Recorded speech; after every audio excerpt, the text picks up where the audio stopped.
अब चलते हैं अगले टॉपिक में और यह है ह्यूमन एनवायरनमेंट, मानव पर्यावरण। Human being interact with environment and modify it according to their need. मानव जो होता है वो अपने पर्यावरण के साथ पारस्परिक क्रिया करता है और उसमें अपने आवश्यकता के अनुसार परिवर्तन करता है। ये मानव की खास बात है। आप देखिए, प्लांट्स जो होते हैं वो तो प्लांट्स हैं, एनिमल्स हैं, बहुत कम, ये ठीक है, पर्यावरण के साथ या यूँ कहें इन्वायरमेंट के साथ सब इंटरेक्ट करते हैं। उनको वहाँ पर जीवित रहने के लिए उनको वहाँ के हिसाब से रहना पड़ता है। लेकिन मानव की अगर ख़ास बात करें तो वो मानव अपने पर्यावरण के साथ पारस्परिक क्रिया करता है और उसमें अपनी आवश्यकता के अनुसार परिवर्तन करता है। ये मानव की खास बात है। क्या करता है वो कि human being interact with environment and modify it according to their need. वो अपनी आवश्यकताओं के अनुसार पर्यावरण में परिवर्तन भी करता है। आप ज़रा सोचिए कि आपको कितने ऐसे प्लांट्स याद आ रहे होंगे, कितने ऐसे एनिमल्स याद आ रहे होंगे जो कि पर्यावरण में अपने हिसाब से परिवर्तन करते हैं। बहुत बड़ा परिवर्तन क्या ये लोग करते हैं, सोचिएगा। अगर शुरुआत करें अर्ली ह्यूमन यानी कि अगर हम बिल्कुल प्रारंभिक मानव की बात करें तो early humans adapted themselves to the natural surrounding. प्रारंभिक मानव ने स्वयं को प्रकृति के अनुरूप बना लिया था। They led a simple life and fulfilled their requirements from the nature around them. उनके साथ ऐसा था कि उनका जीवन सरल था और आसपास की प्रकृति से उनकी आवश्यकताएं पूरी हो जाती थी। जैसे इसमें कहा जा रहा है कि जो प्रारंभिक मानव है उसने अपने आप को क्या कर लिया था, एडेप्ट कर लिया था। किसके हिसाब से? अपने नेचुरल सराउंडिंग के हिसाब से। जैसे जिस तरह का इलाका होगा, जैसा वहाँ का इन्वायरमेंट, ये क्लाइमेट होगा, उसी हिसाब से वहाँ का इंसान, वहाँ का जो मानव था वो रहता था। वो उसी तरह का भोजन करता था, उसी तरह के आवास में रहता होगा। जैसे आपको पता होगा कि शुरुआती जो मानव होता था वो गुफाओं में रहता था। वो वही उसी तरह का खाना खाता था जो उसको वहाँ पर मिलता था। लेकिन इसीलिए तो शुरू में जो मानव था, आपने हिस्ट्री में पढ़ा होगा कि वो हंटर एंड गैदरर था। वो बहुत ही सामान्य जीवन जीते थे और अब उनकी आवश्यकताएं सारी की सारी आसपास से पूरी हो जाती थी। With time needs grew and became more varied. Humans learn new ways to use and change environment. समय के साथ कई प्रकार की उनकी आवश्यकताएं बढ़ी। मानव ने पर्यावरण के उपयोग और उसमें परिवर्तन करने के तरीके सीख लिए। इससे पहले कि हम अगले स्लाइड में पहुँचे, आप सोचें कि आपका जीवन कैसा है। क्या आपकी आवश्यकताएं, क्या आपकी नीड्स अपने आसपास के पर्यावरण से पूरी हो जाती हैं? क्या आप जो भोजन करते हो, क्या आपके आसपास के पर्यावरण से मिलता है? क्या आप जिस तरीके से रहते हो अपने पर्यावरण के हिसाब से रहते हो? सोचिएगा। और अगले स्लाइड पर हम चलते हैं। फिर से वही, अब मानव ने क्या करना शुरू कर दी, जैसे कि अपने पिछले स्लाइड में देखा था कि उसने नए तरीके ढूंढ लिए इन्वायरमेंट को परिवर्तन करने के। Humans learn new ways to use and change environment. कैसे? They learn grow crops. देखिए, फसलों को उगाना मानव ने सीखा। शुरू में वो हंटर और गैदरर था। उसको जिस तरह का सराउंडिंग उसको मिलता था, जिस तरह का वहाँ पर इन्वायरमेंट मिलता था, वैसा ही वो कंदमूल खा लेता था, फल इकट्ठा करता था। वो आसपास के जानवरों को मार करके, शिकार करके, हंटिंग करके उसको खाया करता था। उसको, मानव को पहले पता नहीं था कि फसल कैसे उगाते हैं। वो क्रॉप को ग्रो करना नहीं, एग्रीकल्चर वो नहीं जानता था, लेकिन उसने धीरे धीरे सीखा। अब जब फसलों को उगाना सीखा तो यानी कि क्या किया, उसने खुद से उगाना शुरू किया, यानी कि इन्वायरमेंट में परिवर्तन किया। क्योंकि प्राकृतिक रूप से तो फसलें उगती नहीं थी, उसने खुद से उगाना शुरू कर दिया।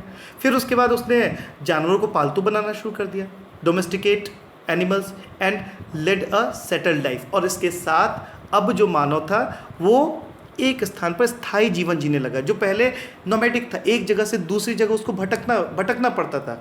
आपने हिस्ट्री की बुक में पढ़ा होगा क्यों भटकता था। हंटिंग और गैदरिंग अगर आपको करना है तो आपको एक जगह से दूसरी जगह पर जाना ही पड़ेगा।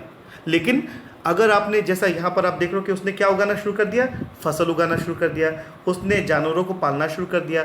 अब अगर आप फसल उगाते हो, जानवरों को पालते हो, तो फिर आपको एक जगह पर सेटल करके रहना पड़ेगा, यानी कि एक जगह पर आपको स्थायी जीवन, आप एक जगह पर स्थायी जीवन यानी एक जगह पर बस करके आपको रहना पड़ेगा।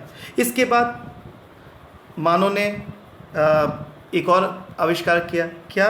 उसने पहिए का आविष्कार किया। जब पहिए का द व्हील वॉज इन्वेंटेड, पहिए का जब आविष्कार हुआ तो उससे उसका जीवन बहुत हद तक बदल गया। उसने गाड़ियाँ बनाई और उसमें फिर उसके बाद गाड़ियों में उसने जानवरों को लगाया, फिर उससे उसका जो ट्रांसपोर्टेशन था वो सामने आने लगा। Surplus food was produced. फिर जब क्योंकि क्या जो मानव था वो फसल उगा रहा था, तो अब उसके सामने खाना जो था वो ज़्यादा, यानी कि भोजन ज़्यादा होने लगा। ये यूँ कह सकते हैं कि आवश्यकता से अधिक अन्न उपजाया गया। बार्टर सिस्टम इमर्ज्ड, यानी कि वस्तु विनिमय प्रणाली सामने आई। वस्तु विनिमय प्रणाली, बार्टर सिस्टम में क्या होता है कि अगर मेरे पास गेहूं है और सामने वाले के पास दूध है, तो मैं अपना गेहूं उसको दे दूंगा, बदले में वो दूध मुझे देगा।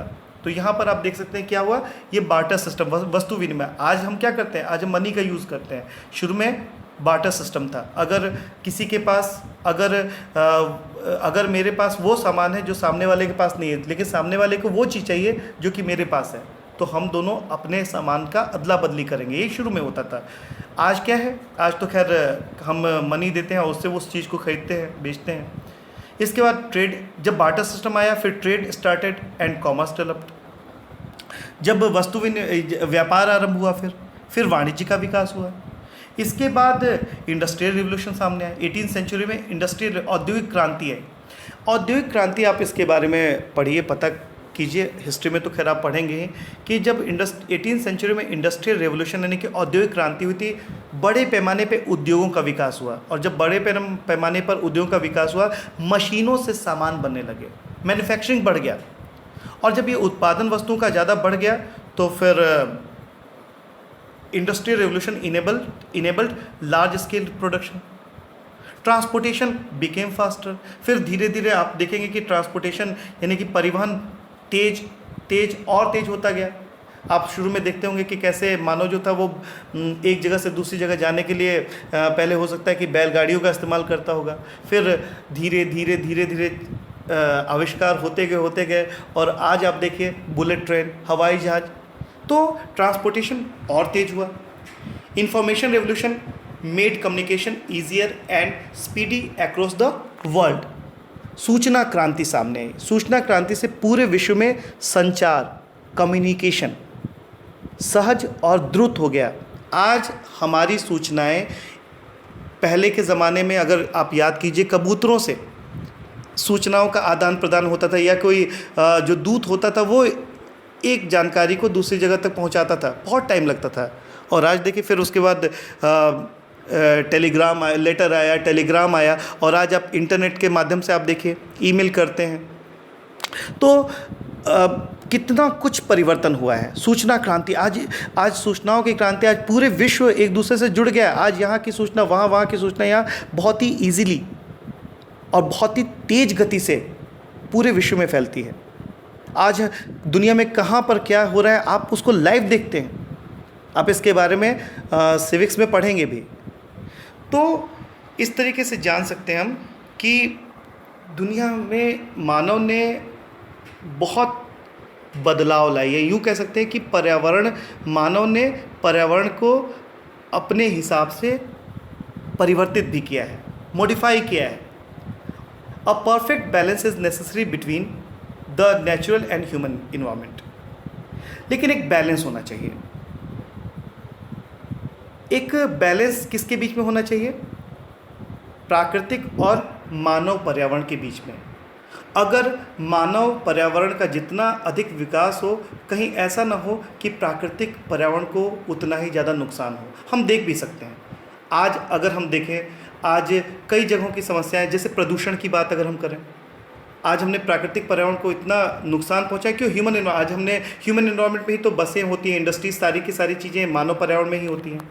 उससे निकलने वाले जो धुआं होता है, उससे जो इंडस्ट्रीज से जो गंदा पानी निकलता है, वो आप हमारे वाटर को पोल्यूट करता है। वाटर नेचुरल पर्यावरण में आता है। आज देखिए, हमने अपनी आवश्यकताओं को पूरा करने के लिए हमने खेत बनाए, हमने शहरों का विकास किया, लेकिन इसकी कीमत चुकानी पड़ी। हमारा जो फॉरेस्ट है उसको हमने बहुत बड़े पैमाने पे काटा, डिफॉरेस्टेशन किया है। तो ये बैलेंस कहीं ना कहीं बिगड़ता गया, और जब ये बैलेंस बिगड़ता है तो फिर सभी के लिए समस्याएं सामने आ सकती है। इसीलिए humans must learn to live and use their environment in a harmonious way. इस तरीके से हम समझ सकते हैं कि मानव को अपने सीखना पड़ेगा। क्या सीखना पड़ेगा?